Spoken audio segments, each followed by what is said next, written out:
A pivotal SEC series begins tonight in Knoxville. Hello, good evening, and welcome into Sherry Parker Lee Stadium as Tennessee and South Carolina get set for a three-game battle. Alongside former Tennessee star Riley West, I'm Charlie Collier, and Riley, it's a South Carolina team still looking for their first SEC series win, and now a Tennessee team that, after a hot start, has dropped back-to-back SEC series. Both teams looking to get off on the right foot in the opener tonight. It is always important to get that first win of the series because it sets you up for the rest of the weekend. But Coach Woodard for South Carolina said it best, and that was one or two wins in the SEC can really make or break the trajectory of your season. Well, you look at the South Carolina offense, and a 22-15 record, certainly a stark difference between wins and losses. And tonight, they'll be looking to try and manufacture runs against a really talented Tennessee pitching staff. The pitching staff does not get easier. They faced Mississippi State last weekend, but with Carlin Pickens and Sage Margetco, they're going to have to manufacture runs, meaning get their bunts down, hit and runs, ground ball goes, any way to score a run. Hasn't been smooth sailing for Tennessee lately either. Got off to a program best 26-0 start, but 4-5 in their last 9 games, and they've seen the offense tail off. And that happened in the Mississippi State series where Coach Weekly said that their offense kind of had an uh-oh moment. They have a young offense, but they're trying to get back on track this weekend, and their motto is going to be to earn every pitch, and once they've earned it, to win it. Sage Margetco in the circle tonight for the Lady Vols. She's taken over as Tennessee's unquestioned, series opening starter, and she's really had the strikeouts working this year as well, Riley. Her stuff is absolutely filthy. You see with that flip change, she can also work all 4 quadrants of the zone, and that's why she's so effective. That effective velocity zones of being able to go up and in, down and out, and everything in between. Coming off of a 12 strikeout performance last Friday night against Ole Miss, she leads the team 21 strikeouts looking this season, and an SEC opener's an impressive 3-1 mark, but what really stands out, Riley, 30 strikeouts, just 1 walk. And that was one of her goals from her junior year last year to this year, where she was trying to limit those free passes. You can really tell she's playing with more joy. She's having more fun. She really is working that curve and that drop early in the count, then also that rise ball for a strikeout pitch. But her go-to pitch in any count is that changeup to throw the timing off of these batters. Well, a former South Carolina pitcher, she gets the start against her former team here tonight. She was heavily recruited by Tennessee out of high school, and after a freshman season at South Carolina, Karen Weekly and company able to get her commitment to the orange and white, and then this year's taken over as, again, an SEC play Tennessee's go-to on Friday nights and tonight on Thursday night. Get a good look at Karen Weekly, and she's coached a lot of softball, Riley, so a little bit of a slump here the last 9 games, certainly not going to throw her off. This is something that she said she has really liked, is the adversity that comes in the middle of the season. She's had seasons where the adversity came in the postseason, and the team at that time wasn't able to get over that adversity to get to the Women's College World Series. So she said it a multitude of times of, I like this adversity, and I'm glad we're going through it now. And meanwhile, for South Carolina, there's been a lot of the same messaging as they've gone through some adversity as well. A 20-0 start last year for the South Carolina program under head coach Ashley Woodard's first year. Came over from Charlotte, and last year really, I think, took the SEC by storm.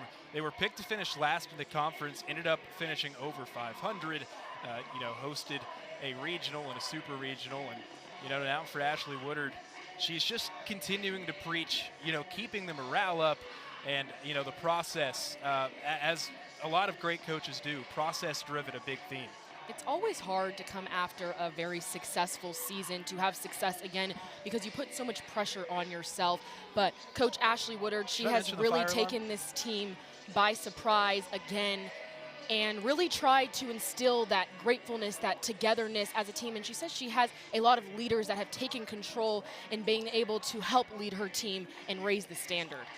Yeah, the 2025 D1 Softball Coach of the Year. She was named the 11th coach in South Carolina history, June 11th, 2024. Again, got off to that hot start, but this year, 22-15 start to the year for South Carolina, 2-7 in SEC play. They're 5-5 in their last 10, and a pretty quick turnaround to get here tonight against Tennessee as well. They were the Saturday, Sunday, Monday series. You probably are wondering why we're continuing to talk and Sage Margetko hasn't thrown a pitch, and that's because the building has had some fire alarm issues going on today. We're still figuring it out. Might have noticed in the open that big white flashing light behind us, but you get a good look at it there. Up in the press box, we'll call it 5, maybe 10 minutes before first pitch. All of a sudden, fire alarm starts going off. So did get the thumbs up from everybody in the press box. There's no actual emergency taking place, no reason to evacuate. But this game can't get underway, I guess, until we get this fire alarm turned off. So again, the alarm element not going anymore, but the lights continuing to flash. So we continue to wait. And Riley, for Sage Margetko right now, I mean, what is this like for her in the circle? You go through your entire, pregame warm-up process. You get out there, you're fired up, ready for first pitch ahead of an SEC opener, and then you got to wait another 5-6 minutes. She did throw a couple warm-up pitches, but now the crowd's cheering a little bit more. They got the okay. A lot of smiles going around, so you know that they probably had that built-up pressure, that intensity, and then it had to fall with the fire alarm. So just being able to refocus and lock back in, but that's pretty easy to do under Thursday night lights in the SEC. Well, I don't see any lights flashing around us anymore, and I think we're ready to go. First pitch from Sage Margetko, taken high for ball 1. And that's how we begin this series. Getting a look at the South Carolina lineup. It's Quincy Lililo that leads things off, but she takes a called strike. Riley, what stands out to you about this South Carolina lineup? It is really the top of the lineup with Quincy Lililo being able to be that spark for her team, a transfer from Oklahoma, so she has a lot of experience in OKC and on a really powerful Oklahoma team. But also the Jamie McKay later down in the lineup, she has had a few phenomenal weekends, especially last weekend against Mississippi State, and that staff at Mississippi State is phenomenal. So if she can carry that over, help lead the lineup from the middle, then 1 through 9, they're going to be solid. Count actually 3-0 here now. Moves to 3-1. Pardon, they called that second pitch actually a ball high and in. So now Margetko finds the zone, trying to avoid the leadoff walk again. She's had just the 1 walk in SEC openers this season. And the 3-1 runs in and got Lililo. So the leadoff batter reaches for South Carolina. It's hard to tell immediately where this got her. Probably a bit of that elbow guard. You always are thankful as a batter to be wearing it, but based on her reaction, it probably got enough of her skin as well that it shook her up just a little bit. And as a batter who's been hit there multiple times before, even if it gets that elbow guard, sometimes it hits a funny bone and your arm goes a little bit numb, so you can see athletic trainer working with her down there at first base. Yeah, taking a look at her right hand, at her right wrist, she slow to walk down the first baseline.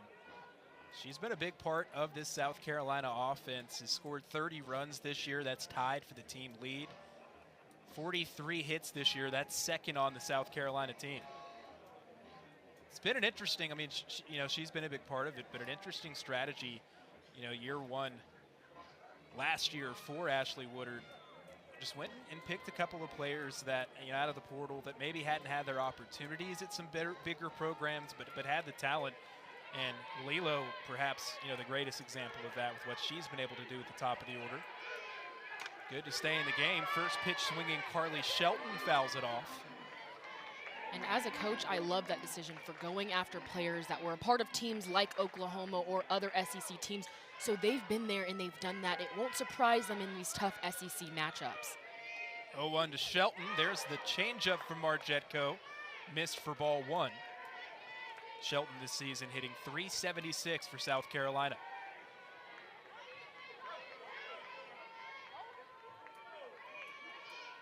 Shows bunt, gets it down. It's right back to Margetko. She'll take the easy out at first with Ella Dodge covering the bag, and there's one away.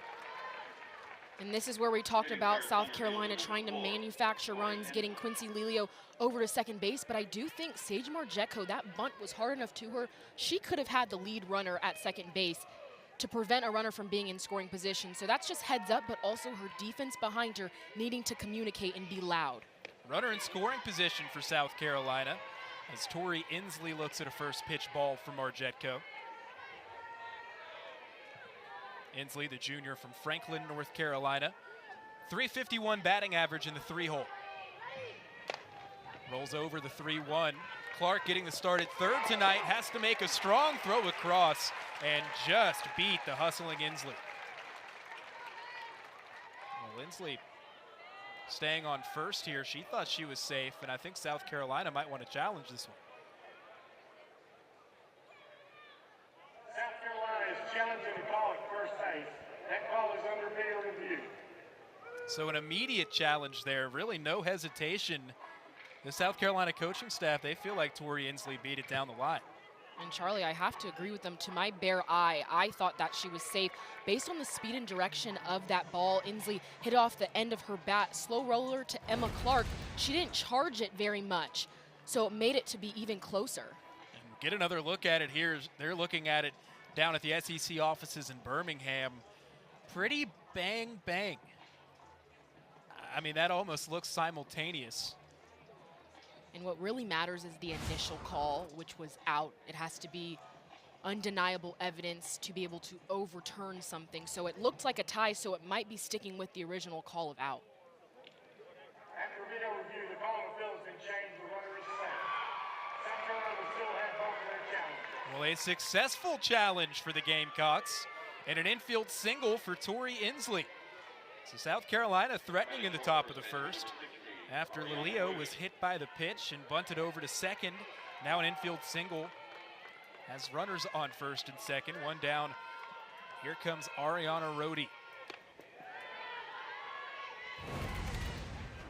When we take a look at it, this is the view the umpires are using. And from that one, it's pretty clear to me that the front foot of Inslee is touching the bag before the ball is secured in Mackenzie Butt's glove there at first base. 1-0 pitch. Looped left side, foul territory, drops. And Charlie, I have to go back to that early challenge. Using a challenge in the first inning sometimes is a tough position to be in, because if you win it, you keep it. If you lose it, you lose it. It's gutsy. You know, you don't want to leave yourself out to dry later if you need it in those clutch innings. But successful. Now the 1-1. Rohde watches strike two. Bottom of the zone for Margetco. Rohde hitting .258 this season. Hit her 50th career home run earlier this year against Queens. Out in front of the off speed, just foul past the mid of Clark. And that's a great job by Rohde to spoil that pitch, meaning that it was over the heart of the plate. She knew with 2 strikes she's going to have to foul it off. And she might have been a little bit early, but that's a good swing on it. She's timed up for both right now, that changeup as well as Sage Margetco's fast. Ball and 2 strikes. Margetco deals, gets the swing and a miss. And a big punch out for Margetco. There's 2 away here in the first. Just a great use of that effective velocity. You're working the change right before and then going up with that rise ball hard on the outside corner. As a batter, when you see a changeup and then they immediately come with a different eye level, it feels like 2 completely different speeds. So if Margetco's using that changeup to already have a different speed, then go to a hard rise ball, it's going to feel a very big difference. So 2 outs and 2 on for South Carolina. Jamie McKay, the senior, fouled off the first pitch. You mentioned Riley coming off of a big weekend. Her bat's starting to heat up. Average up to .291 entering the series. Looks at a ball to even things up. And she was one of those players that when she came in, Coach Woodard told her that she was coming in to take innings off of catcher Winters, Lexi Winters, and she slowly made her way into the lineup, and now she's playing in right field. And sends one through the left side here. Runner being waved home. The throw from Leach at the plate. They've got her. Gunn tagged out. And the potential first run of the day cut off at the plate. What a throw from Alana Leach. Alana Leach and Gabby Leach, the corners of the outfield, they have excellent arms. This one she got immediately come through the one hop to Elsa Morrison for the easy out at home.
early traffic for South Carolina in the top of the first, but the Gamecocks held off the board.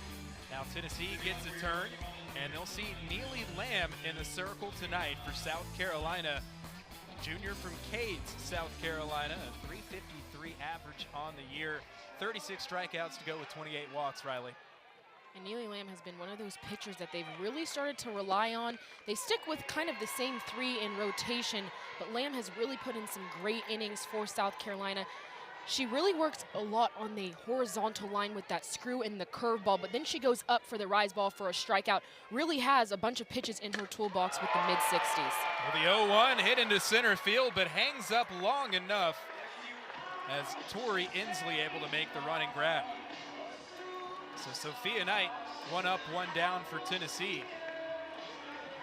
That brings Gabby Leach up for the Lady Vols. It's a Tennessee lineup that's looking to get hot this weekend. Lana Leach, though, in the middle of that order. Riley swinging a hot bat. She has really been a leader in this lineup for Tennessee. She's had great at-bats, whether that's coming off the bench or in the starting lineup, and she really has just been putting barrel on the bat wherever the ball is. You see her sometimes pull pitches on the outside corner, but sometimes that's what it takes to hit the ball hard and make the defense work. Ella Dodge, she's been a dangerous hitter all season long for Tennessee. Redshirt sophomore from Bradenton, Florida, looked at ball one. Her 37 RBIs lead the team, a .319 average. Works ahead here, 2-0. Ella Dodge is so special because she has fully bought into hitting Coach Craig Snyder and whatever his plan is for the pitcher that they're facing. Offers at the 2-0, this one in the infield, left side. And Davis calls off Anderson there to make the grab.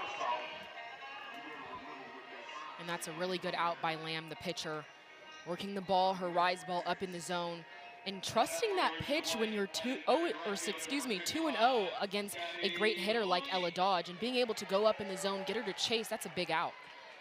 So Neely Lamb, a couple of quick outs. Gabby Leach will try to extend the inning. First pitch misses high and away. Junior from the Woodlands, Texas, one of the more experienced players in this Tennessee lineup. Hitting .316 this season. Off speed on the 1-0, taken high and in.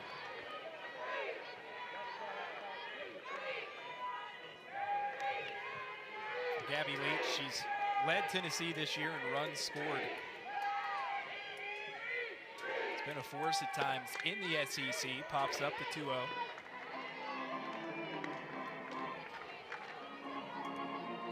You can see Gabby Leach asking the umpire on that pitch, was it a ball or strike, communicating to the dugout and Coach Weekly. Having played for Coach Weekly, that's something she always asks her players to do, is check with the umpire so you can better understand the zone.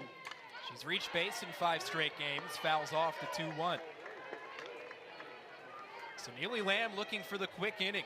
Got a couple of pop-ups to start. Now a strike away from a 1-2-3 bottom of the first.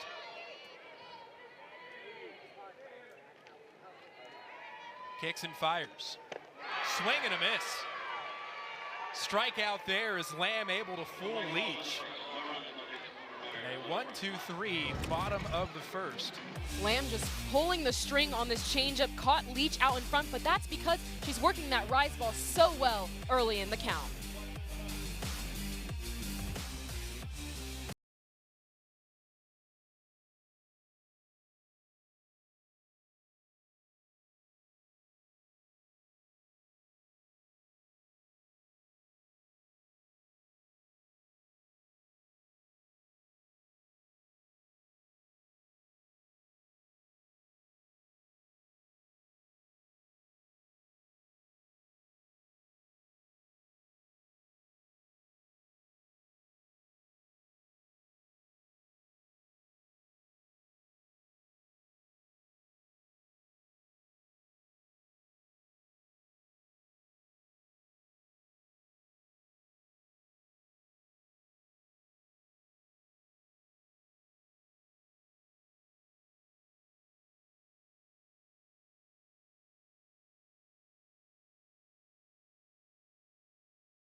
Scoreless as we get set to start inning number 2, Tennessee and South Carolina. 8th-ranked Lady Vols and the Gamecocks. SEC opener here this weekend, or series opener rather. Sage Margetko had to work around some traffic in the first inning. A couple of singles, a hit batter as well, Riley, but able to get clean through the first. Now tries to settle in here to start the second. And what ended last inning was the ground ball through the 5-6 hole. Alana Leach coming in with a throw just on the money. The Leach sisters in the corners, they have some phenomenal arms, and I was surprised that South Carolina sent the runner going home, but that just shows how eager both teams are to be able to score a run, that they're going to send them the first inning and challenge the defense to continue to make plays. Margetko's quickly worked ahead of Lexi Winters, 0-2 here. Or excuse me, looks like we've got an illegal pitch called. So an illegal pitch brings our count to 1-1 instead. Ball and a strike here to Winters. Senior from Lexington, South Carolina. She was one of the players that transferred over from Charlotte when Ashley Woodard took the South Carolina job. Looks at strike 2 call.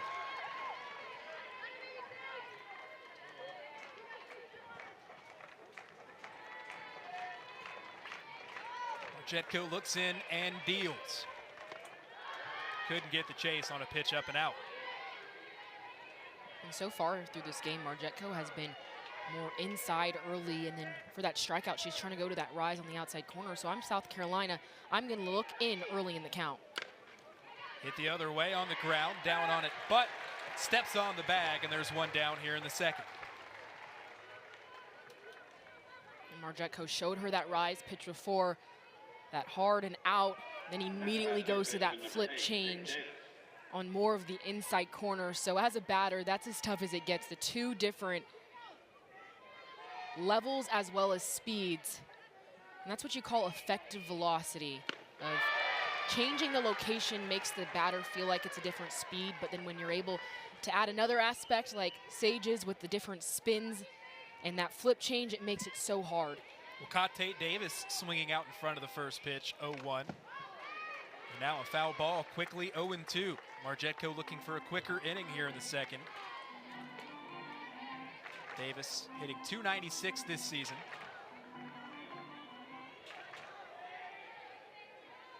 Margetko pounding the zone. Line drive, foul down the left field line.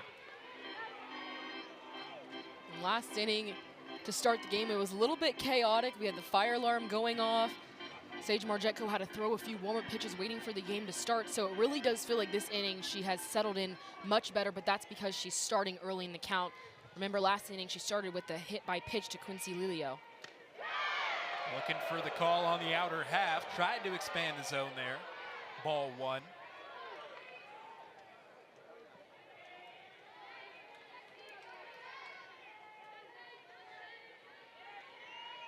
Davis 5 hits in SEC play this year. Watches a changeup drop for ball 2.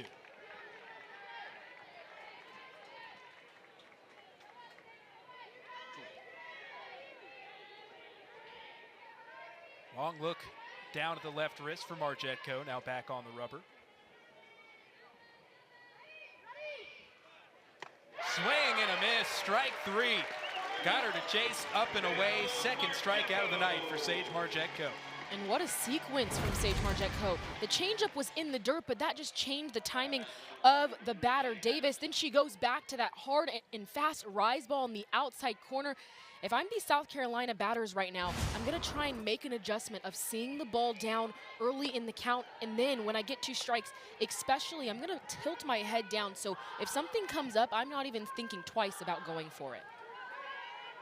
Starts Shea Anderson with ball 1. Anderson tasked with keeping this inning alive for the Gamecocks. 284 hitter on the year. Takes strike 1 at the knees. Margetko had worked ahead of the first 2 batters. Fired ball 1 to Anderson, now back 1-1. 30th pitch of the night.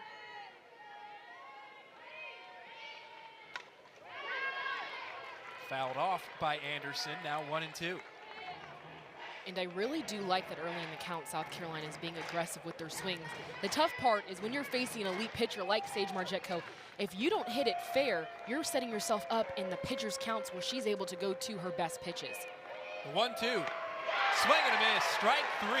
Sage Marjetko back-to-back strikeouts in a 1-2-3 top of the second. Set the Gamecocks down in order. Sage Marjetko just continuing with that fiery rise ball on the outside corner, keeping these South Carolina hitters behind the ball.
Bottom of the second back here in Knoxville as this Lady Vols offense looks to get going. And you look at the season to date, Riley, for Tennessee, a 30-5 record. Looks great, right? But a 26-0 start, 4-5 in the last 9 games. It's a pitching staff that has been excellent all year long, including even this latest stretch. 12 top 10 wins, or top 25 wins, rather. But, you know, have hit a little bit of a lull here as of late. And Coach Weekly, when we talked to her, she said it was kind of crazy the start that they had for how young the team is. They don't have very many returners that have played a lot of SEC games. So in that Mississippi State series a few weeks ago, they finally faced a complete staff that gave them some challenges. And she said that a lot of her young players had their first uh-oh moment of, this is the SEC, this is SEC pitching. And they're still trying to come up out of that uh-oh moment, that slump, where they weren't as aggressive. They started to get a little bit timid. Count 2-0 here to Emma Clark. She's one of those players that has been identified as a leader that's stepped up. Rockets the 2-0 through the left side for a leadoff single. And the reason that Emma Clark has been that leader, it's because she's following the game plan, attacking early against these elite pitchers. She got in that 2-0 count, that hitter's count, and she didn't wait for the absolute perfect pitch down the middle. She waited for one that was belt high for her to go to, and then just drive it right through that 5-6 hole with some power. Now one of the only veterans in this lineup, at least just from a class perspective, junior Alana Leach, certainly swinging a hot bat. 333 the average as she offers at the first pitch from Lamb, fouled off. And once again, these Tennessee batters asking the umpire after the pitch, was it a strike or a ball? Alana Leach gave a little bit of a shake of her head. I don't know if she got the answer, but it's always good to ask the umpire, especially early in the zone or early in the game when the zone is still being established, that first through fourth inning, the umpire is still working with the pitcher and catcher so that later in the game starts to open up maybe 1 or 2 balls. Counts even here, a ball and a strike. First time Tennessee's had a runner on this evening. Leach pops one up, left side. Long way to go for the shortstop, Anderson, and right on the foul line makes the running grab. And from the start of the at-bat, Alana Leach was going for that up pitch from Neely Lamb. So great job by pitcher Lamb to stay on that part of the zone, to really spin it up there to induce that pop-up from Alana Leach. 1 on, 1 out, and here comes Elsa Morrison, freshman from Knoxville. delivered a couple of clutch at-bats last weekend against Ole Miss, including really the extra base hit that got the scoring started against the Rebels in the finale. Hitting .270 her first season. She was someone that got some praise this week from both her head coach, Karen Weekly, as well as one of her teammates, Erin Newer, out in front of the 1-0 line foul. She's one of those players, she's a freshman, but she just stays steady with her emotions. Coach Weekly said that with the weight of her role being their everyday catcher, catching the pitching staff, she has not let that bog her down or set her back at all. She has rose to the occasion every time. The 1-1, rolled over foul. Yeah, it was funny. Karen Weekly in her weekly media appearance was talking about, you know, that dual role as both a catcher and then also just trying to find your footing offensively as a freshman. She joked, you know, it's hard sometimes as a freshman to manage a veteran and an elite pitching staff, but she's been impressed with her courage, you know, taking charge in that catcher-pitcher relationship. Even, you know, made the joke, hey, it's hard. Imagine being a freshman having to tell Carlin Pickens when her stuff stinks. 1-2 here, swung through and missed. A great changeup by Neely Lamb, going on the outside corner, making this unhittable. And that's what I love from her when she's in those pitcher counts. She has not been putting the ball on the plate for Tennessee batters to get a great barrel. But it always starts as a pitcher of working ahead, and she's been able to do that with working in or that rise ball. But if she can stick with that off speed in those pitchers counts, she is going to be very effective tonight and maybe throughout the entire series. Back-to-back batters set down from Lamb after allowing the leadoff single. 1-0 pitch to Mackenzie Butt, misses down and away. She's retired 5 of the first 6 batters she's faced, just the 1 single so far. Mackenzie Butt, one of those players who's trying to heat back up. She's got a big bat from the right side, but in the last 9 games, hitting just 125 with 10 strikeouts. And there's 2 different ways hitters go when they start to struggle. Some of them start getting more aggressive, swinging at balls that aren't in their zone. And then there's other players that start to get timid, afraid of failure. Mackenzie Butt is one of those players who has stretched her zone throughout some of the slump of this Tennessee offense. So she just needs to narrow the strike zone down, especially in this 3-1 count when she is ahead. She can look right over the heart of the plate, look for something that she can really drive with her barrel. Boise State transfer last season, 22 home runs, 77 RBIs, one of just 7 freshmen in NCAA history with at least 20 homers and 75 ribbies. 3-1, check swing, it's put in play. Rolled over to first, Rhodey down on it, and that will end the inning. So the leadoff single, no harm for South Carolina.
Season for South Carolina in 2025. Got off to a 20-0 start. Finished over 500 in SEC play for just the 2nd time in the last 22 years. And you see here, hosted a super regional for the first time in school history, Riley. Got an out away against UCLA for making it all the way to Oklahoma City in the Women's College World Series. Surprised some folks this year, or last year rather, but came into this season more of a target on their back. You know, set up high expectations this season. That was actually something that we even asked Ashley Woodard about before the game. But how does that dynamic change when you go from, you know, fun upstart team to now, hey, watch out for South Carolina? You have more of a target on your back, like you said, and you start to put a little bit more pressure on yourselves, especially when you're 1 out away from getting to that goal of the Women's College World Series. So you know exactly what it takes to get to that point, but then you have to push a little bit harder. And you can see throughout this season of putting that pressure on themselves has made it hard to get those one-run ball game wins. Ground ball to third off the bat of Alyssa Hovermail in time from Clark to Butt. So one down here to start the third inning. Now back to the top of the order for South Carolina. So it's an offense, Riley, that's been trying to get going for South Carolina. One time through the order against Sage Marjetko. You know, how do you feel about their start, their approach? They've been doing a great job of attacking early in the count. But I said it earlier, they've been hitting a lot of foul balls. That's credit to Sage Marjetko and the different spins and speeds that she's throwing at them early in the count. But if I am South Carolina, I'm telling myself, I'm on time, I'm seeing the ball well early, but I want to try and drive the ball up the middle. So therefore, if maybe I'm a little bit late or I'm a little bit early, it ends up being in the gap. But I want to try and hit something back at Sage Marjetko, stay through it even longer through extension. Counts 1-1 here to Quincy Lelio. She was hit by a pitch her first time through. Check swing, did she go around? Yes, says third base umpire Sean Shoemaker. And that's how good Sage Marjetko stuff is. It's bouncing in the dirt, and these hitters want it. They're going after it. She's able to pitch all of her pitches through the same tunnel, meaning they all look the same coming out the hand. 1-2, went to the changeup, bounced it. Didn't get the chase that time. Next pitch will be number 40 for Marjetko, the count 2-2.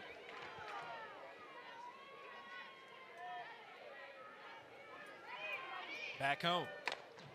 Chopped foul. That's rolled towards the South Carolina dugout.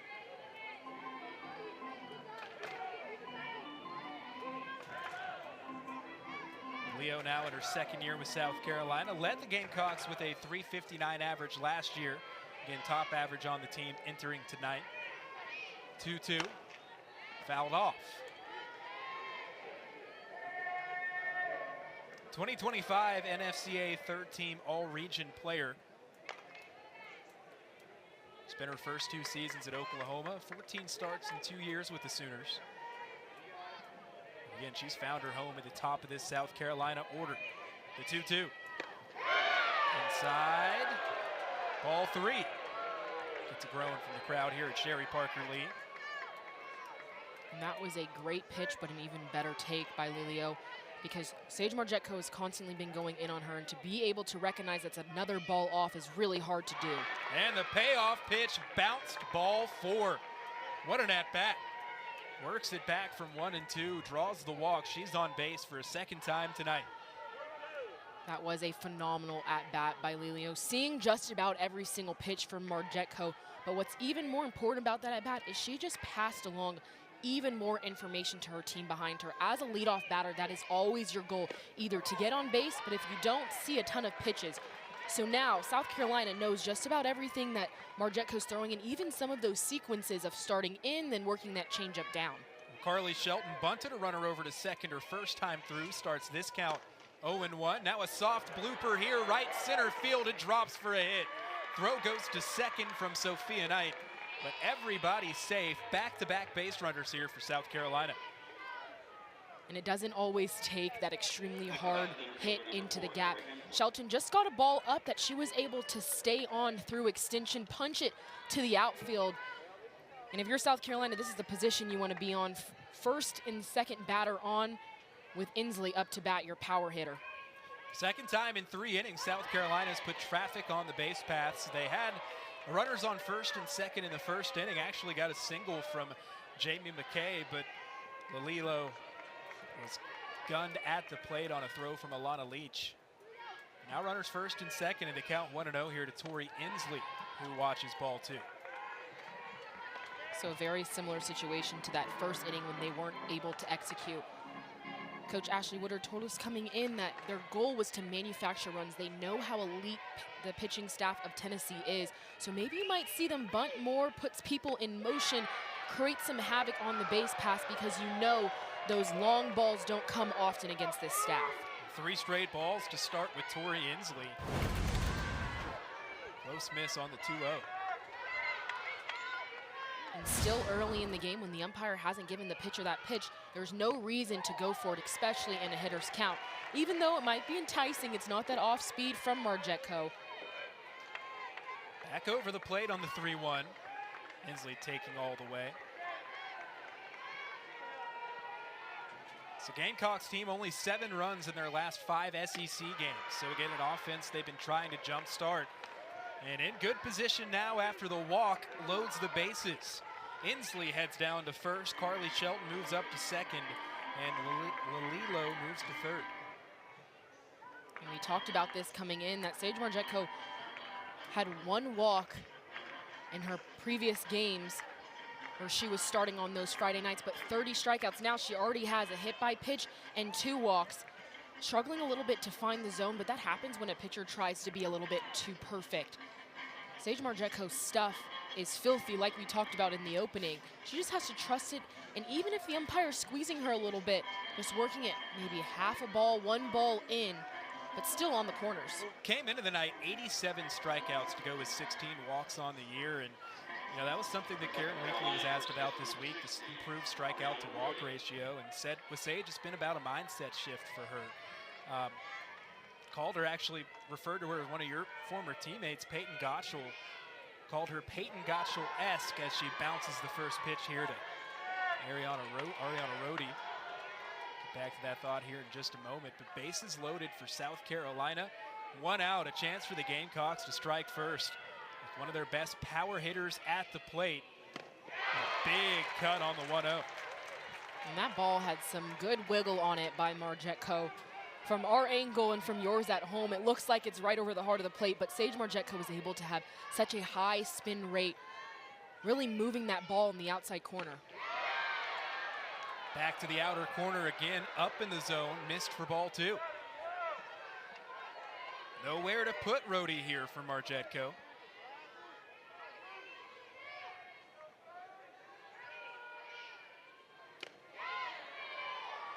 Teams are 3 for 30 this year against Sage Margetco with runners on base. Now 3-1 here. She needs to come over the plate. And if you're Rhodey, I'm making it be a perfect pitch over the plate. She's got to do it twice in a row, so I'm going to pick the best pitch out in this count. 356 with the bases loaded this year. The 3-1 didn't have to swing. A walk brings a run home. South Carolina strikes first.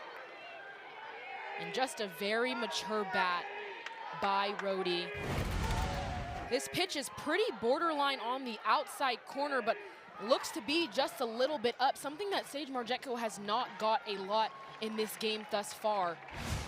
But Rhodey just using the batters in front of her to understand how tight the umpire zone is right now, using that information to take in her own at bat to be very patient.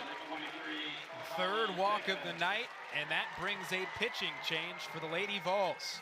Carlin Pickens out of the pen for Tennessee.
To Carlin Pickens out of the pen. It was Sage Margetco that got the start, but now with 1 out in the third, they turn to the back-to-back reigning SEC Pitcher of the Year, Carlin Pickens. And probably not the spot, Riley, that she thought she'd be coming into tonight. And even last weekend, Carlin Pickens didn't pitch on Friday night because of how good Sage Margetco has been. But on the other side, if you're South Carolina, you get through one pitcher and you're thinking that you're on track, but then coming in with Carlin Pickens, like you can see, the low to mid 70s. She has the world record for the fastest pitch in the history of softball. But she's really being able to evolve that rise ball and that changeup throughout her career. So task even gets a little bit tougher for South Carolina, even though they were able to get Sage Margetco out the game. Jamie McKay singled her first time through. Could have driven in a run if Alana Leach hadn't canned Lilo at the plate. 0-2 here, rolls one over left side. Foul. And the runner at third there, Carly Shelton, just did not break for home. It would be a force at the plate. And she almost fooled Emma Clark on that as well. Emma Clark did a double take and looked at her, but her play is to go immediately home on a ground ball. Again, the 0-2. Diving catch, flip to first, double play. Ella Dodge, oh my goodness. Talk about a way to get out of a bases loaded jam. Got to take another look at it, but the diving catch at second, the quick flip behind Rhodey at first. My goodness.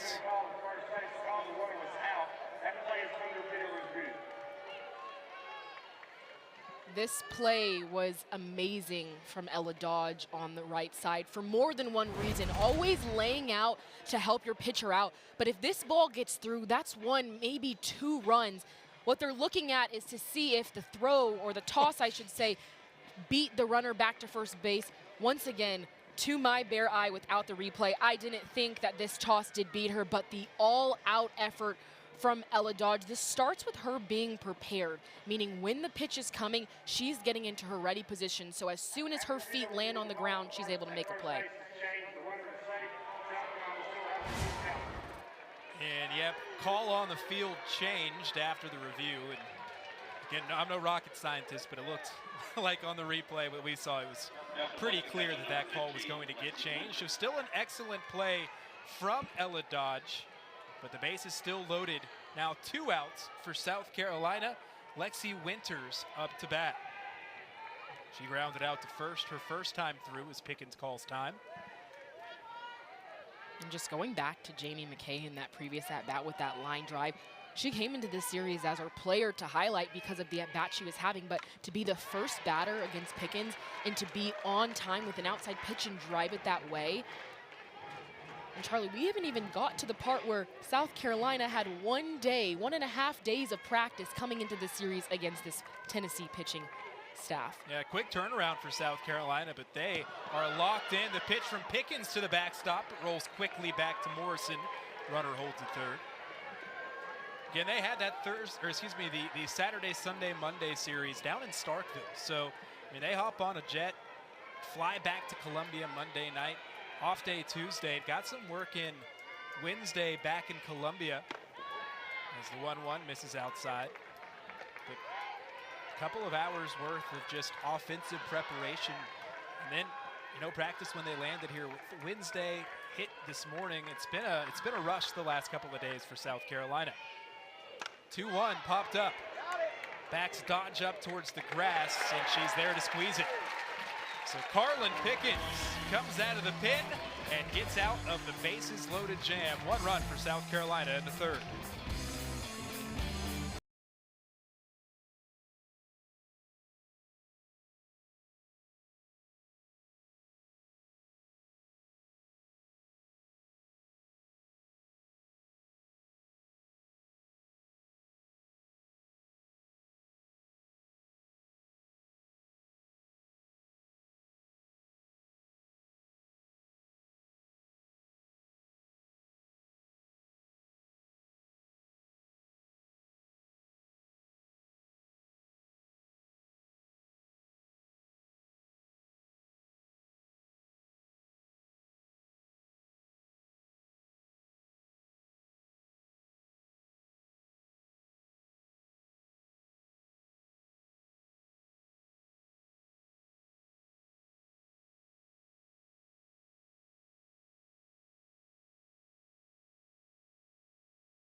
3-game series. We'll have game 2 tomorrow night right here on the SEC Network and ESPN app. It's number 1 Texas taking on number 5 Oklahoma at Rhodes Stadium in Tuscaloosa tonight.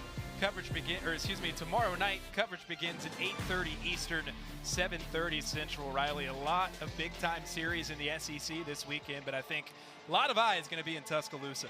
I mean, as soon as we finish this game, I'm going to be checking the scores for that game because number 1 versus number 5, it almost feels like that postseason super regionals trying to punch your ticket. Texas has just been on fire, but Alabama, they were picked 9th to start SEC play, and now they're 5th in the country. So just what a year relying on that pitching staff led by Jocelyn Brisky. That's going to be a fun series to watch. 2 of the top teams in the SEC back here in Knoxville. Tennessee finding themselves trailing early. First at bat of the night for Talon Holly. Starts 2-0. Freshman from Murrieta, California. Been in the lineup frequently this year for Tennessee, 29th start of the year.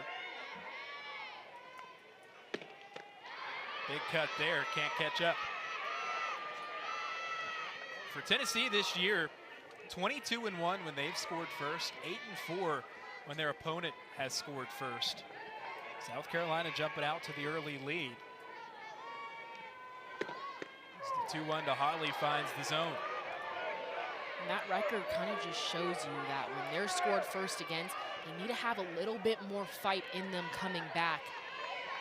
Coach Weekly told us coming into this series that when they had that uh-oh moment, the slump of the hitting, it kind of exploited their arrogance to being able to be down in games and always find a way to come back. Neely Lamb, this changeup has been very effective since inning 1. Got Tay Holly out in front. What she needs to do is once that front foot lands in that hitting position, she has to keep her hands back. As soon as that front foot lands, she's fooled and her hands go to it. Makes it really hard for her to get a barrel on the bat. But Neely Lamb just being effective in all of the quadrants, but really relying on that changeup right now. Well, she struck out 3 of the first 8 batters she's faced and starts Bella Faw out with strike 1. Faw, another one of the upperclassmen in this lineup, junior from Sugar Hill, Georgia. Trying to get that average back up over 200. Blooper here to center field, a long run, and Anderson lays out in shallow center to make the grab. This is the definition of having your pitchers back. Neely jams Bella Faw, a very great pitch on the inside corner, but the first step of Anderson creating that angle, going full Superman right up the middle for that grab. When that ball was off the bat of Faw, I thought it was going to be down, shallow in the outfield. Anderson wasn't even in the picture in the beginning for my eyes, and then she just jumps out. But that just shuts down the momentum of Tennessee's offense in many ways. You get the out, yes, but it makes them feel like they have to have the perfect swing on the ball to get a hit. Well, Sophia Knight 0 for 1 today. She lined out to center her first time through, able to pull back on a bunt, ball 1. Elevates this one, foul to left field. Counts even, a ball and a strike. Sophia Knight hitting .443 this season for Tennessee. Spent really a long portion this season, up over 500 that average. And you look, she has 51 hits this year for Tennessee, had 103 last year at Boise State. But excellent at the top of the order, the 1-1. It's through the left side, grounded into left field. 2-out single for Tennessee. And this is what Coach Weekly wanted to see out of Sophia Knight. Yes, she has those great average, that number .443, but she wanted to see her step up in SEC games and use all of her tools at a high level, be confident in all of those. There she goes to that hard slap 5-6 hole, and she looked confident throughout the entire at-bat of what she wanted to go for and what tools she was going to use to execute it. Runner on with 2 outs for Ella Dodge. She popped up her first time through. Watches ball 1 down and away. Tennessee hasn't really been as aggressive on the base paths in SEC play, but Sophia Knight certainly someone to watch this season. 12 of 15 on stolen base attempts. 1-0, Dodge well out in front. Fooled on 53 that time from Neely Lamb. That change in speeds from that mid to high 60s down to that 53. When it gets to be over that 10-mile-per-hour range, it makes it so tough for a hitter to get to the hitting position and keep their hands back longer. You see, after that swing, Ella Dodge had a bit of a smile. It's probably not what she was looking for, and you could tell with her reaction. Slow roller left side. Down on it is Davis, and the throw to first in time. So 2-out single for Tennessee, but nothing doing for the Lady Vols in the bottom of the third. End of the fourth, 1-0 Gamecocks.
South Carolina out to an early 1-0 lead, looking to pull off the road upset here to start the series against 8th-ranked Tennessee. And Riley, you look, it's been a tough sledding at times this year for the Gamecocks against ranked opponents. Coming off of the series loss to Mississippi State, you know, they faced really a gauntlet this season, 3-13 against ranked teams, but off to a good start tonight.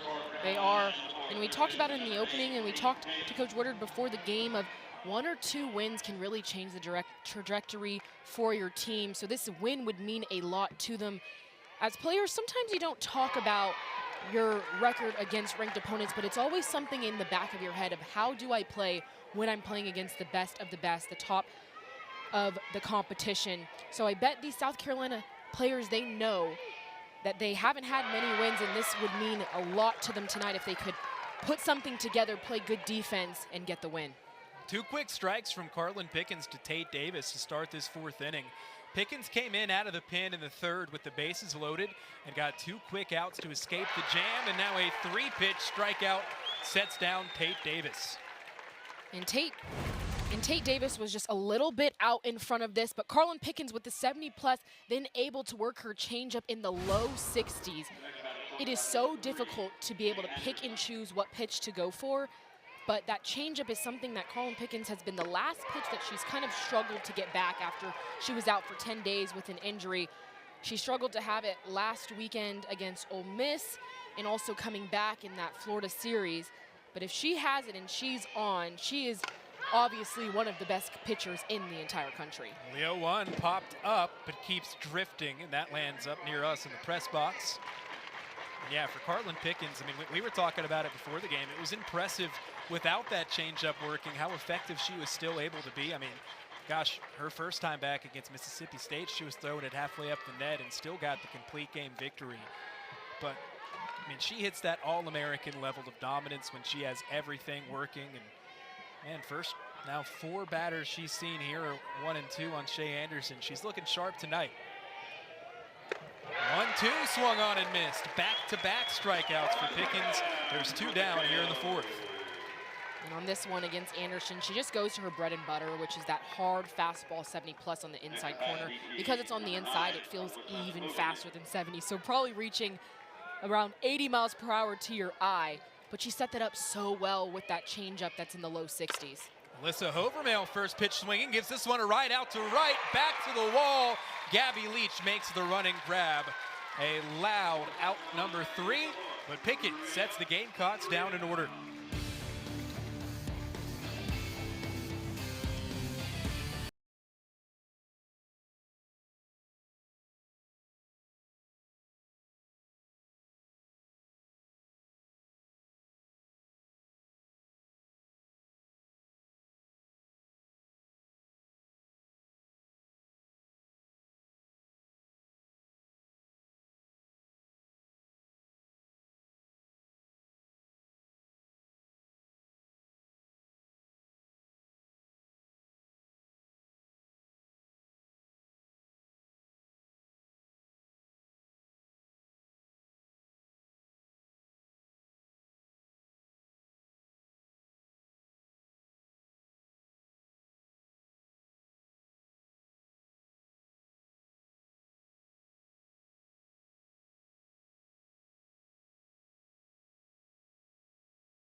Well, Tennessee looking to get the bats going to start the fourth, and you look, Riley, in between innings, hitting coach Craig Snyder rallied the troops, gathered everybody up.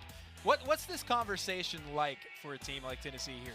Well, you can see him using his fist to show kind of that belt-high pitch, and that has to be the adjustment for Tennessee. They're swinging at Neely's changeup or off the plate down in the zone too early in the count. They need to expect something over the heart of the plate early and drive that. The success that they've had has come from players like Emma Clark early in the count, those hitters' counts just driving a ball. Just 2 singles tonight for Tennessee, but part of the order coming up here. It starts with Gabby Leach. She struck out her first time through.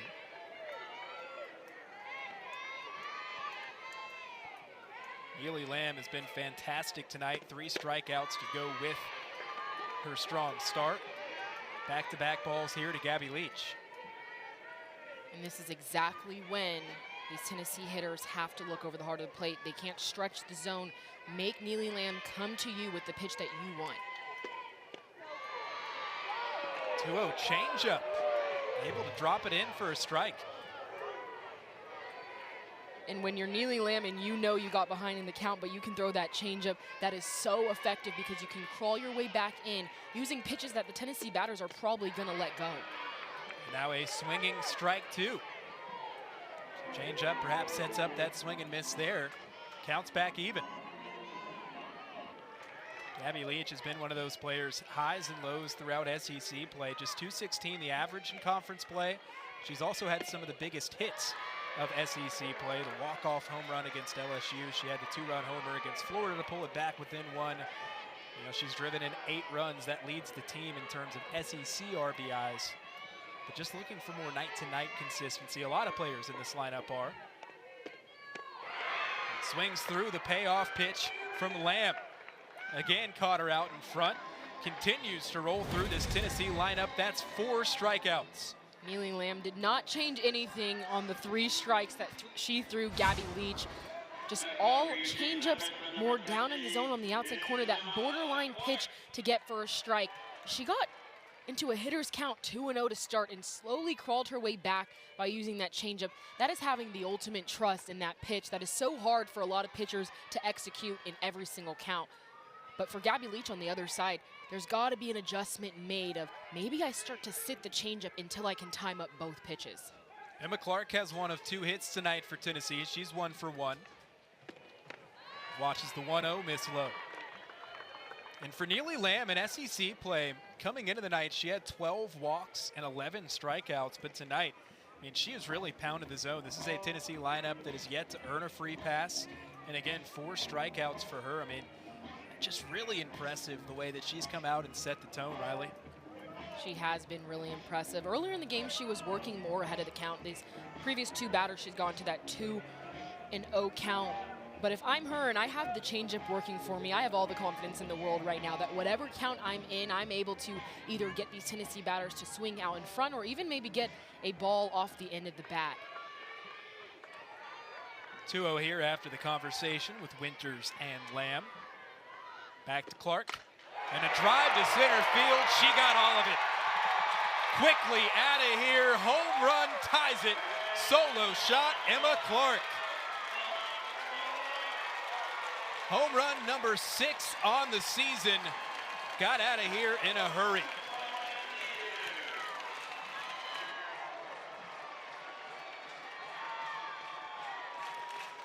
Emma Clark has led this team from at bat 1 where she got a hit. Again, in that hitter's count, she gets a mistake pitch over the heart of the plate.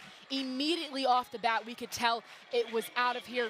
But this happens because she's prepared for that pitch, and then she's using that rotational force as soon as she lands. That is what is leading this swing throughout the entire. It's a brand new ball game here, 1-1 as Alana Leach watches strike 1. You could feel some energy enter the park here, and really what had been a pretty quiet night. And energy is one of those things that adds to your momentum, and you can create energy by putting barrel on the ball. It doesn't always have to be the home run like Emma Clark, but if you want to get your team going, you can lead by example of having great at-bats, great processes, and that bleeds and is contagious to the rest of a team. Leach popped up the shorter first time through. Fouls this one off into the bleachers left side. Ball and 2 strikes now. So good response here from Lamb to work right back ahead of Leach. At 50 pitches now tonight.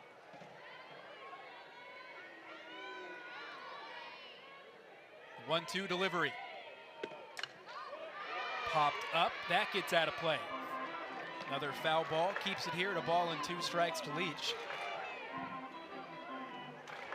And Leach throughout her first and second at bat tonight has consistently kind of been fouling off balls to the left side in the air. Her adjustment really needs to be to try and hit the top half of the ball, hit a line drive to the left center gap. Back to the inner half of the plate on the 1-2. Left inside, a close miss. Saw Winters behind the plate there. Ask home plate umpire Anthony Small just where that had missed.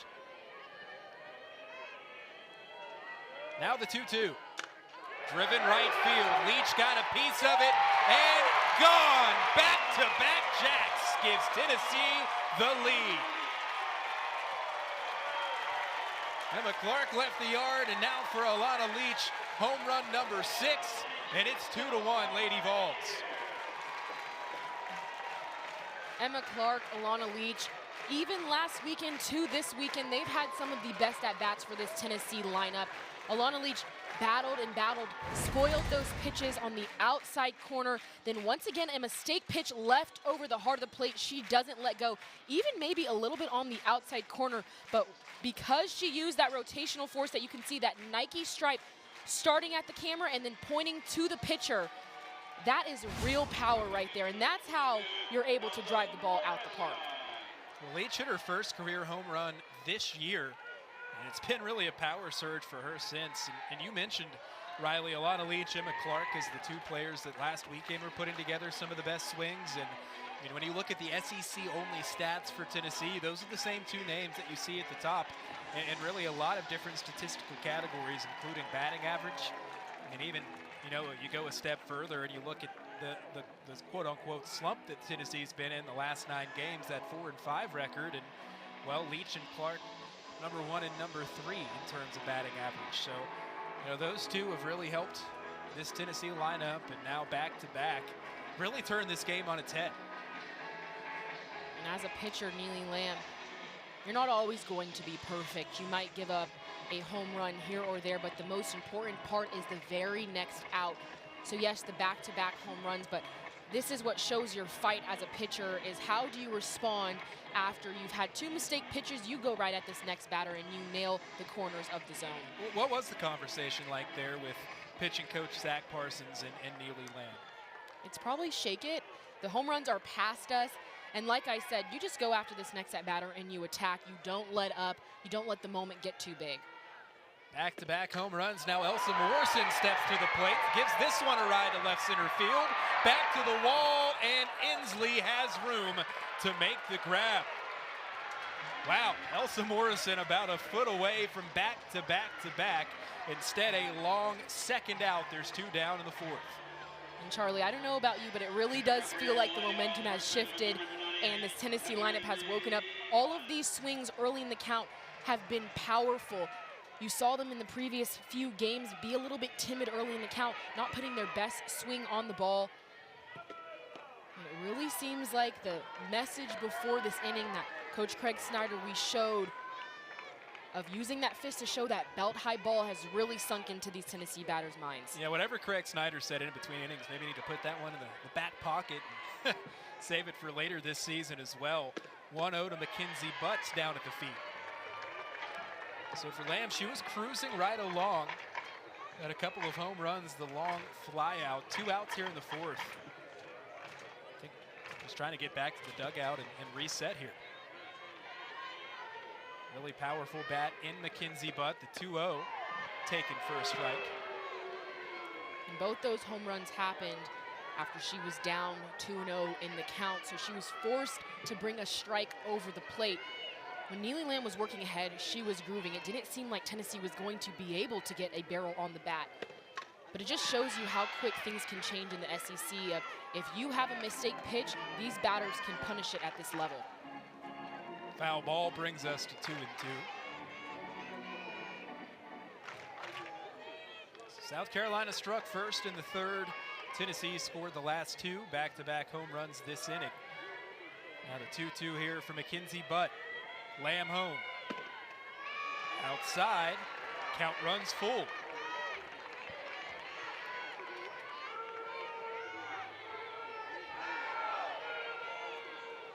Tennessee trying to keep the inning going. Lamb trying to push us through to the fifth. Payoff pitch. Turned on, grounded foul. Do it again here, 3-2. So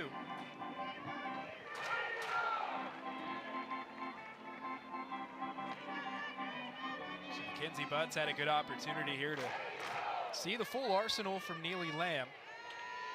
60 pitches now on the evening for Lamb. Again, the payoff pitch. Went back to the changeup there, but Butt able to lay off, and there's ball 4. 2-out walk puts a runner on. Just a great battle from Butt and an even better eye. Neely Lamb got hit hard twice.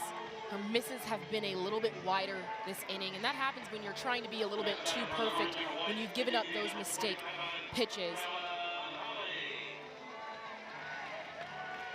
But if I'm Lamb, I'm looking back at what I've done this game, and when my changeup has been on and I've started ahead, I've had my most success. So just trying to get back to that sequence that she was working so well with earlier in the game.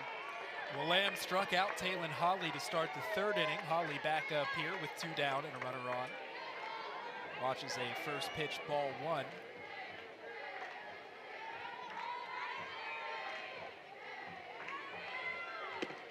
One-0, rolled over to second. Shelton, easy play over to Rhodey, and that will end the inning. But for Tennessee, big bottom of the 4th inning, back-to-back homers. Emma Clark, Alana Leach deliver, and they give Tennessee the lead.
Top of the order coming up for South Carolina here as we get set to begin the 5th.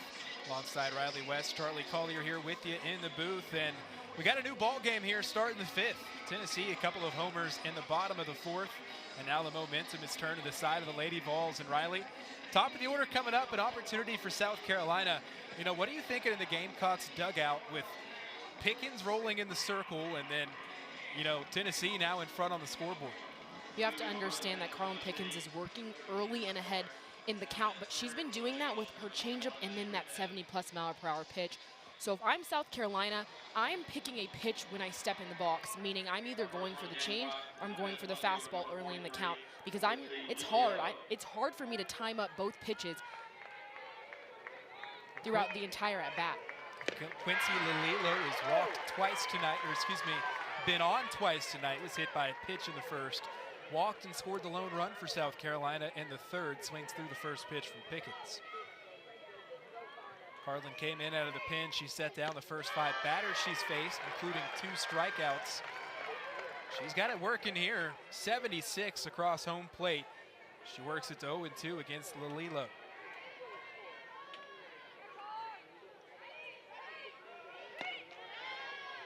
0-2 misses high. And you see Lililo going to that slap, which seems so difficult as I was a power hitter to face 70 plus and to see 2 pitches standing in the box and then moving your feet. But oftentimes Slapper says it helps them identify the ball better. The 1-2 swung through, strikeout number 3 for Carlin Pickens. And that's now 6 straight Gamecocks set down. And this is what Carlin Pickens does when she first sees new batters, is she stays with the same type of pitches, and if they cannot catch up to her fast, she doesn't show them the change just yet. So last inning she did work the change in, but Lililo didn't show an adjustment, and she was able to get her with just the fast. Shelton first pitch swinging, a long way to go and left for Alana Leach, but able to make the running grab in foul territory. Showing off why Tennessee's outfield so strong defensively. And she made that look easy, but that's a very tough play, especially with Shelton, the left-handed batter. You get the tail that goes towards the line, so as the ball's hit, Alana Leach has to anticipate that tail, and you could tell she did because she kept that glove tucked, last second pops it out to make the catch. 2 down, Tori Inslee will try and help South Carolina avoid the 1-2-3 inning. Backs off the plate on the first pitch, misses ball 1. Inslee's been active tonight. She singled in the first, walked in the third. Average up at 357. The 1-0. Outside 2-0.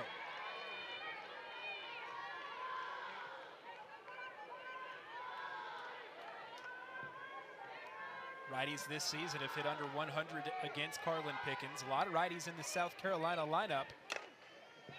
This one chopped over to second. Dodge moves to her right, gloves it, and the throw to first is in time. Another 1-2-3 inning worked by Pickens. Tennessee up 2-1 here heading to the bottom of the 5th.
A new arm in the game for South Carolina as we come back here, bottom of the 5th.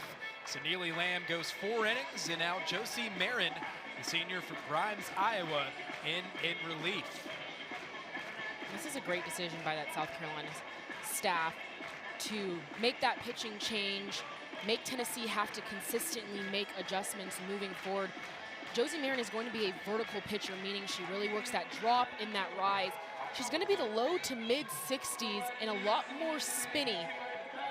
You can see there the go-to is the drop ball. She goes to that rise ball for a strikeout, so it's going to be important that these Tennessee hitters see the ball more up early in the count, but also angle their helmets down so they can go for that rise ball that's at the chest and then gets higher. She's only thrown 15 in the third innings this year, so perhaps a chance to catch Tennessee off guard here with Savia Morgan grabbing a bat. Sophomore from Columbia, Tennessee will pinch hit for the Lady Vols as she looks at strike one. Savia Morgan is a triple threat slapper. She actually got the walk-off last weekend, game 3 against Ole Miss on a walk. You don't see that much, but just to be able to have composure coming in as a pinch batter is very clutch. She was a big part of Tennessee's success last season, started 59 games for a Women's College World Series team and hit .340 for Tennessee, scored 48 runs as well. And for most of that season, she was the leadoff as a freshman. So just a ton of experience in this same position of needing to get her team going to start a inning.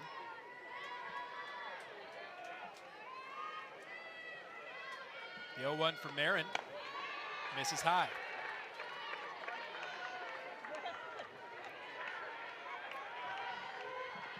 Josie Marin this season, opponents hitting .364. 10 walks to go with 8 strikeouts.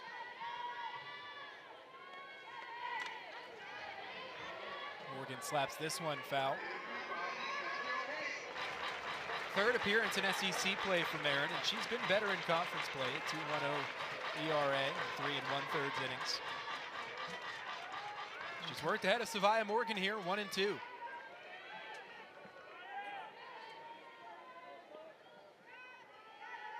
Back to the plate. Down and away. And coming into this year, Coach Woodard for South Carolina said that Marin is slowly falling back in love with the game. And that's always essential as a pitcher when you touch the ball every single pitch to be able to love what you're doing and to be able to compete at a high level. 2-2, slap the other way, and it's down and left, falls in front of Lililo for a base hit. So Savia Morgan, the pinch hitter, starts Tennessee off with a base runner here in the 5th.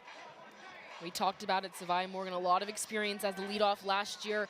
She's picking up where she left off of just being that spark to that lineup. She batted for the 9-hole Bella Fall, but always that 9 holes job is turn the lineup over for the top of the lineup here with Sophia Knight. Tennessee looking for some insurance, a 2-1 lead here as the lineup flips back to the top. Sophia Knight 1 for 2 with a single. Rolls the first one foul, and Tennessee in the finale against Ole Miss, Riley, took a 3-0 lead against the Rebels. Before they came back to tie it, Tennessee ultimately got the walk-off win, but that led Karen Weekly this week in her media availability to talk about, getting complacent and really not being able to do that in the Southeastern Conference. Here the 0-1 tonight. And Charlie, to your point, I've been there before. If you feel like scratching 3 runs across, that's a lot of runs, especially with the staff that you have. But there's no let up when you're playing an SEC schedule. If teams have one out, they still have a chance to be in a game, and that's exactly what Ole Miss did. So right here, the message that Karen Weekly is giving the team is that they need more runs. They have to make something happen, manufacture runs in any way that they can, but what better way to do it than speed on the bases with Savia Morgan and then Sophia Knight in the box. You can see they're all looking at their lineup cards. You're expecting a ball in play, some motion to be happening on the bases. The 1-1 tonight. Morgan takes off for second, throw down, got her. An absolute laser. Lexi Winters catches Savia Morgan stealing, and the leadoff single is erased. You expected something to happen. It looks like a hit and run because Sophia Knight swung at the ball in the dirt, but Lexi Winters, the catcher, that ball touched the dirt. She was able to pick it, go from the knees, be as quick as possible, and then an on the throw, on the money type throw. That's a great job by Winters to be able to eliminate that speed on the base path. But even harder when the ball's already in the dirt, she just worked through that. Very impressive. Knight held up on the 1-2 check swing, count 2-2. For Lexi Winters, came into the night second in the SEC with 5 runners caught stealing. That's now number 6. 2-2 fouled off, Knight stays alive. And that's probably why Tennessee went to the hit and run, to be able to distract the catcher a bit with the swing through. But when the ball's in the dirt, it doesn't really have the barrel in the eye path of the catcher. So just a great job of Winters to stay collected through that swing from Sophia Knight. Another 2-2. Misses low, ball 3. Kid led the inning off with a Savia Morgan single. She was thrown out at second. Josie Marin's second batter she's faced tonight is Knight. Here's the payoff pitch. Grounded over to short, down on it, Anderson, and the throw in time to beat the speedy Sophia Knight. Sophia Knight just not being able to put that ball in the 5-6 hole, but Anderson understanding the speed and the direction as well as the speed of Sophia Knight, just fielding that cleanly. And as a shortstop, you have to get that ball out, even though it seems right at you, an easy play. It's not always as easy when you see the runner at the corner of your eye, 1 or 2 steps from first base. Ella Dodge will look to get a 2-out rally going for Tennessee as she takes the first pitch called strike. She's 0 for 1 tonight, or excuse me, 0 for 2 tonight. Ground out and a pop-up. Shows bunt here with the defense playing back. Brings the corners charging in as she pulls back ball 1.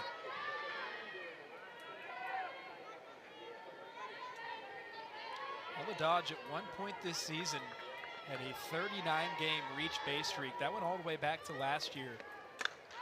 Gives this one a ride into foul territory down the left field line. That fades into the Tennessee bullpen. She was a player, though, last year as a redshirt freshman that was inserted into the lineup ahead of the series against Oklahoma and then never looked back. Was one of the hottest hitters back half of the year and has really been Tennessee's arguably best hitter middle of the lineup. As the 1-2 bounces to Dodge. And that red shirt where she was able to come, she skipped her spring semester of high school, came in early, and just tried to get herself acclimated to all things Tennessee. 2-2 line drive is down in center field. 2-out knock for Tennessee. Lady Vols with another base runner. And Josie Marin went to that changeup. Ella Dodge struggled with the changeup in Neely Lamb earlier in this game, but the reason she was able to be effective on this pitch, hitting it hard, was because as soon as she got to that hitting position, she let that ball travel into her zone and then took it right back up the middle for a line drive, staying through extension the entire time, which is hard to do when you have more time. You see that ball coming in. Sometimes your barrel tends to get underneath it, but just a great job of using her rotation to drive it up the middle. South Carolina wants to talk things over here. Gabby Leach will be the next batter for Tennessee. The twin sister Alana Leach gave Tennessee the lead with the home run last inning. Tennessee hosts LSU to start a big game series tomorrow night at Lindsey Nelson Stadium in Knoxville, and we'll have it for you on the SEC Network and the ESPN app. Coverage begins at 5:30 Eastern, 4:30 Central. Tennessee baseball team looking to get back in the win column. They had a tough weekend out at Vanderbilt. Two of the better, really, programs in college baseball over the last 5 years with the Tigers and Vols. Back to the plate here, bounces one to Gabby Leach. That allows Ella Dodge to coast into second. And that wild pitch by Josie Marin. Tough ball for Lexi Winters behind the plate to kind of vacuum up, especially when it's on the outside corner. Really have to drive out to be able to keep your chest in front of it. But now it's a different ball game with Ella Dodge in scoring position. And Gabby Leach, she hasn't had the best at-bats tonight, but something previous coaches has always told me is it doesn't matter your first or second at-bat, it matters your last at-bat when it matters the most with runners on base. Zach Parsons, pitching coach for the Gamecocks, up out of the dugout here after the first pitch ball. Sent Dodge up to second base. It's a Tennessee team that's looking for some success here with runners in scoring position. In the Ole Miss series, they were 4 for 39 with runners on base and just 2 for 18 with runners in scoring position. Made a couple more clutch knocks against the Rebels, and you know, they likely win that series. And that's the SEC for you. It might be one at bat, one defensive miscue that can be the difference between a win and a loss. 1-0 here to Leach. That finds the zone. Strike one fired from Marin. And Gabby Leach has just been given changeup after changeup in all of her at-bats because she hasn't really made that adjustment of keeping those hands back. If I'm her, I'm sitting a changeup until they stop giving it to me. I'm going to try and let it get into my zone and drive it right back up the middle. Marin calling time. 26 runs batted in this year for Gabby Leach. That's tied for second on the team. RBI spot here with the speed of Ella Dodge on second base.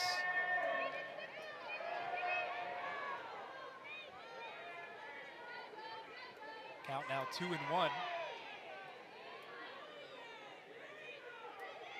Marin deals. Leach lays off, ball 3. And even in this 3-1 count, if I'm Gabby Leach and I know I've been given changeup, I'm still going to sit a changeup.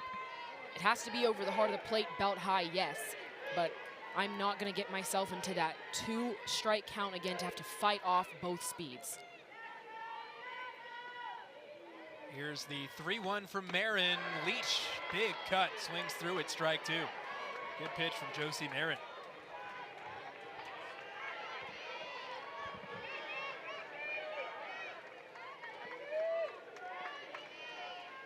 Gabby Leach, 11 hits with runners in scoring position this year. 11 for 38. Payoff pitch. Floated into left center field, hanging up. Melillo makes the grab, and a runner stranded at second. So we stay where we're at. Tennessee up a run as we head to the 6th.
Look at the action tonight as we come back for the 6th, and it's been busy in the 3rd inning. Bases loaded for South Carolina.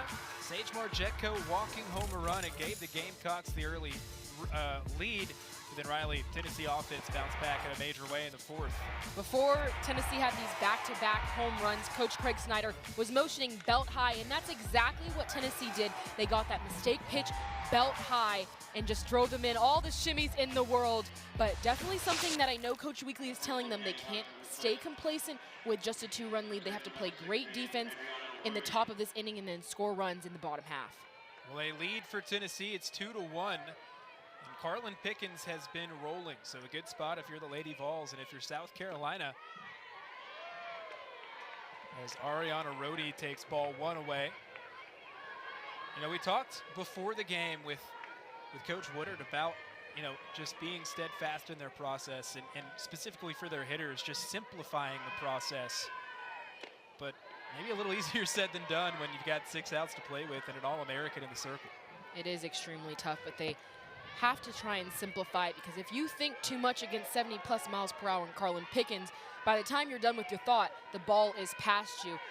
especially also with the schedule that they've had recently. Mississippi State, that pitching staff is elite. Asia Gold, Alyssa Faircloth, nasty 1-2 punch there.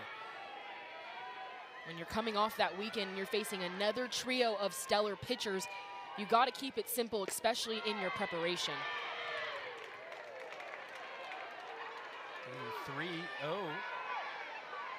2-0 missed 3-0, I guess. Rhodey. Oh, sorry, that was strike one. So made it 3-1. Apologies, missed a pitch there. Now the 3-1 home to Rhodey.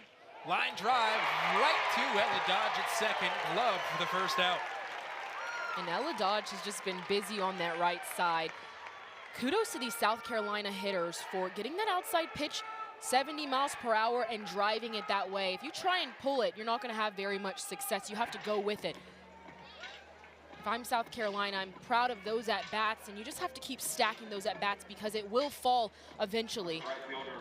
Tennessee's made a defensive change as well. Emma Clark has moved over from third to first, and Maddie Rutan's come into the game at third. So later innings, Tennessee opting for their best defensive lineup. Rutan has been stellar at the hot corner this year. Carlin Pickens has set down her first 9 batters she's faced out of the bullpen. Fire strike one here to Jamie McKay. There is Rutan. She's been in the starting lineup really more often than not this season. Pickens slows it down, catches McKay out in front. And what a changeup coming in the low 60s after you've seen 70 plus, just completely fooled McKay. Crowd to their feet here, 0-2, misses low. For Jamie McKay, she's had some really nice at-bats tonight. Had the single that almost drove in a run in the first, and then the line out right to Ella Dodge in the third inning. 1-2 here, able to hold off on the Pickens changeup. And I really like the communication between Pickens and Morrison behind the plate. After every pitch, they're talking about where it is at, using that time in between to really be on the same page. 2-2, fouled off. Jamie McKay, the Ole Miss transfer. Kind of an interesting story there too. You know, softball player now, but pictures herself potentially as a baseball star. Always loved baseball growing up, she said. And actually, has gotten a chance to play for the United States women's national baseball team. Check swing here, did not go around, and it brings our count full. Tried out for Team USA in 2019. Competed in the Pan Am Games in Mexico. Envisions herself working for an MLB organization post-college. Payoff pitch.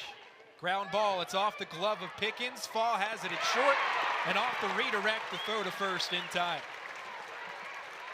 And with the deflection from Carlin Pickens, Bella Faw makes this play because of her anticipation that it's going to get through. She doesn't stop or pause when she sees it hit Carlin Pickens' glove. She just continues to work through it. Faw at shortstop is one of the smoothest I have seen. She makes really tough plays look very easy. First pitch swinging, Winters drives one to right center, and Leach and Knight. Last minute communication, Gabby Leach, the running grab. So another 1-2-3 inning worked by Pickens. Lady Vols stay in front.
Third pitcher of the evening for South Carolina tonight is Emma Friedel, junior from Fayetteville, Georgia, enters in the circle. Comes in relief for Neely Lamb. She leads the South Carolina team in appearances in the SEC. This will be her 24th appearance in total on the season, and pitched pretty well this season for the Gamecocks. A 3.57 ERA, 32 walks, and impressive 67 strikeouts. What do the Gamecocks have here at Emma Friedel? She's really relying on that curveball early in the count to get ahead, but one of her best pitches is that rise ball up in the zone. So you might see her start on the outside corner, then once she gets ahead, she goes up in the zone. She can also change speeds a little bit, but my favorite part about Friedel is her constant communication and her energy in the circle. You can see after every single pitch, she's making that eye contact, putting confidence in the players behind her, and as well as giving that confidence to herself that the players have her back, and if she executes, she's going to be in a great spot. Emma Clark at the dish to lead off the sixth for Tennessee. Lady Vols up a run, looking for some insurance in the count 2-0 to Clark. Having a big night. She homered her last at-bat to tie it before Alana Leach behind her gave Tennessee the lead with the solo shot. First strike here from Friedel. She started the series opener against Mississippi State with 2 2/3 scoreless innings, 4 hits, struck out 4, then started in the circle again Monday in the finale, striking out 3 and giving up a run on 3 hits. And that was a hack by Emma Clark. Early in the season, Coach Weekly said that she can tell the type of at-bat Emma Clark is going to have based on her swing and the bat speed she has. Now that swing had some bat speed on it, let me tell you. Big time cut there. She's got a lot of power. I mean, her home run got out of there hardly before Inslee and Sitterfield could even, turn around and start retreating. 2-2s left off the plate.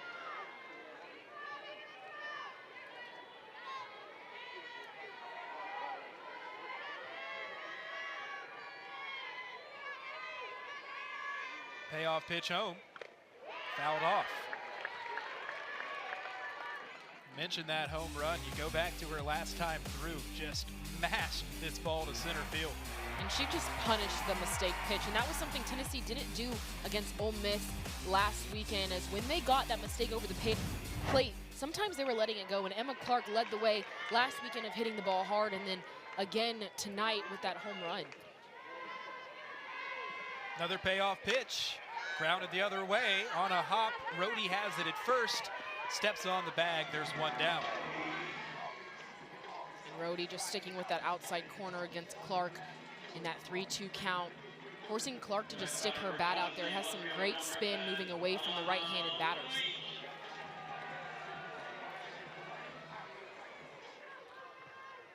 Emma Friedel getting the first out of the pen. See Alana Leach, she homered her last time through, gave Tennessee the 2-1 lead. First pitch strike fired at the knees. And coming into this series, we asked Coach Woodard some goals for her pitching staff. How can they beat this Tennessee lineup? And she said they have to be better against left-handed batters, of being able to challenge them on the inside part of their plate, which they call it the glove side.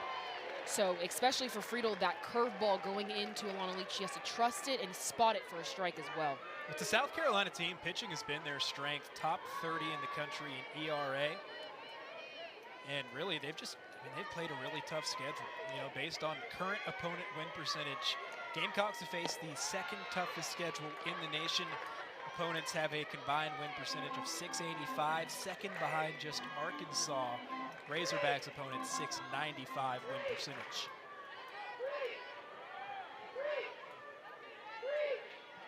Friedel's worked ahead of Alana Leach. Here's the 1-2. Driven left center field. Did she do it again? Leach leaves the yard. Second homer of the night. And that'll give Tennessee some breathing room. It's 3-1 Lady Vols. For Alana Leach, 7 homers on the year. And Alana Leach right now must be seeing the ball like a beach ball, because she is putting the best swings possible on these balls.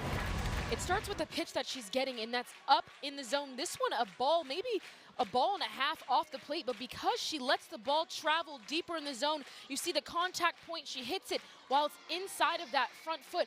That is what allows her to get that full barrel on the ball to drive to the left side. But wow, Alana Leach just seeing the ball so well tonight. Homered out to right field, now to left field. Power both ways, and a smile ear to ear too as she headed back into the dugout. It's a Tennessee team that plays the game with a lot of joy. Getting back to that here tonight, now up 3-1 with Elsa Morrison at the plate. She elevates one, shallow right field. McKay under it and makes the grab for the second out. And that's one of the things that Coach Weekly said when the NCAA came and interviewed her during the week was the best compliment she can get for her team is your team is so fun to watch and they're playing with joy. And you didn't really see that last weekend against Ole Miss. Not very many smiles, but tonight you've seen it a lot more. And yes, the results are there, but the process has been a lot better of just better swings on mistake pitches. We talk about punishing that mistake. And Tennessee looks to have been doing that a lot tonight. Kinsey Butt looks at strike one. You know, it's funny, you don't hear coaches say it afterwards, but Karen Weekly was actually talking this week about how she was thankful for some of the adversity that her teams face, that, you know, she's a big believer in adversity. And looking back at some past seasons, she said she was remiss even not to have created some more adversity. She says you have to have adversity to figure out who you are as a team. 1-1 to Butt, fouled off. And it might be hard in this moment, especially for this young team, their first time really experiencing SEC. And you think nothing can go right for you in this moment, but it's how you respond and how you compete in those moments that teaches you how to play once you get to postseason when every team is peaking and it's just a grind day in and day out. 1-2, fouled off. And for Tennessee, have not had their open date in the SEC yet, so they've hit the halfway point. This is series number 5 of 8, so 4 SEC series down, 4 to go. South Carolina had that open date already, so this is number 4 for them. Another 1-2, but watches a close miss there. Not off by much. Friedel nods her head a couple of times. A couple of foul balls, taking ball 2 counts even here. And a swinging strike 3. Back foot there from Friedel. Gets Butt over top of it, but the Lady Vols tack on some insurance. Alana Leach makes it 3-1 Tennessee.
Well, Riley, we're into April, which means it's already time to start thinking about the postseason. And for South Carolina, they were an out away last year from getting to OKC, and now just trying to set themselves up in the best possible position for the postseason. And right now, had a lot of opportunities, but that 3-14 record against the RPI top 25, gotta be kind of tough for South Carolina. It will be tough, but when they do make it to that postseason, nothing will surprise them. They've seen the best of the best in the SEC, so it should give them that confidence that if they execute to the level that they know they can, that they can make a stride in the run for postseason and even try and get back to the Women's College World Series where, like you said, last year just 1 out away from making it. All 15 SEC teams projected to make the NCAA tournament at most major outlets right now. And for Tennessee, got off to the 26-0 start, 30-5 here tonight. And they've put together quite the resume, even with the latest slump that they've been in. That RPI at number 5 is the number that I tend to look at the most of the competition that you're playing against. Their schedule has been a gauntlet from the first week, which is why Coach Weekly said that it was kind of crazy that they got off to that 26-0 start. You kind of expect when you're playing as many ranked opponents as they did that they might have dropped one in those first 26 games. But we've talked about it all night of now they've hit that adversity. Their freshmen, the young team, have finally had that uh-oh moment of this is the real deal. The SEC is tough and they're slowly trying to climb their way out of it, and a win tonight would potentially get them back on track. Needing 3 outs here, and Carlin Pickens has been excellent. She came out of the bullpen with the bases loaded in the 3rd, entered for Sage Marchetko, got 2 outs in the 3rd, and then has set the Gamecocks down 1-2-3 in the 4th, 5th, and 6th. Gets a ground ball to start the 7th. Close play at the bag at first, but a strong throw from Rutan is in time. And Charlie, you mentioned it earlier that Rutan has been an everyday starter for the most part, and then here recently in SEC play, Coach Weekly's gone with a different defensive start, but she usually comes in to have a strong corner. That play off the handle of McKnight, the pinch batter, she made look pretty easy. That was a tough play, charging it almost close to a swinging bunt where you really have to come in on a ball. But she didn't rush, she made it look very smooth. Well, the pitch hitter here is Kai Byers, the freshman from Mechanicsville, Virginia. 3-time All-State selection at Hanover High School.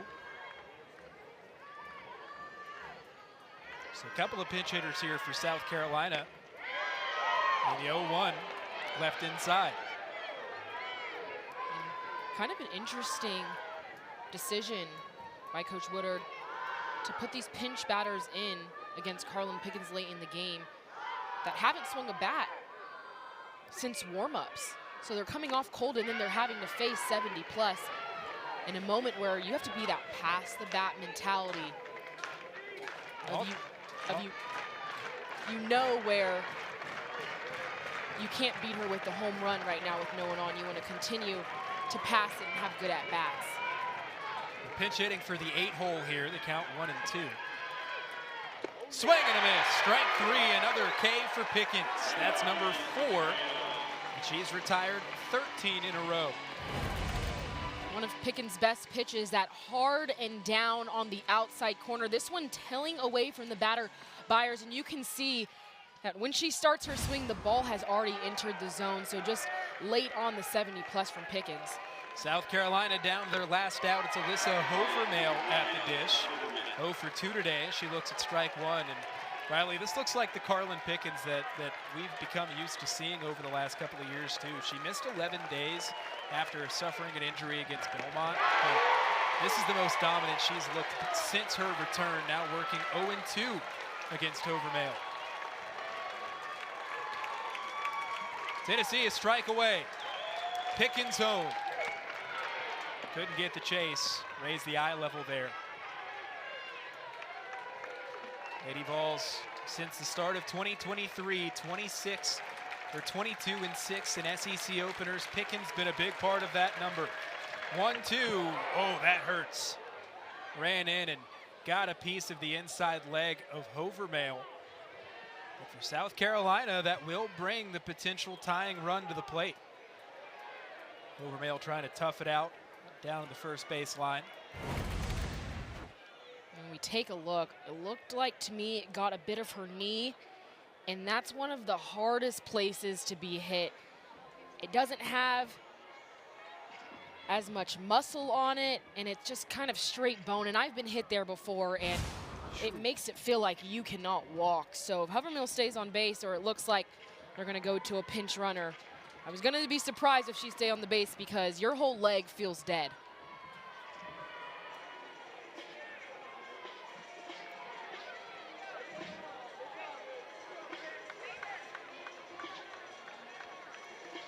So Elsa Morrison, quick chat here with Carlin Pickens. And for South Carolina, hey, coming into the inning, we were trying to get it back to the top of the order. You've done that here. Runner on first with 2 out. First pitch, back to Pickens, throw to Clark at first, and Tennessee takes the series opener. Carlin Pickens just came into the game and did not let South Carolina breathe. Like you said, Charlie, it looked like the old Carlin Pickens where everything was working for her, but especially that changeup. So, for Riley West and all of us here at SEC Network, I'm Charlie Collier saying so long from Knoxville, where the final score, Tennessee 3, South Carolina 1.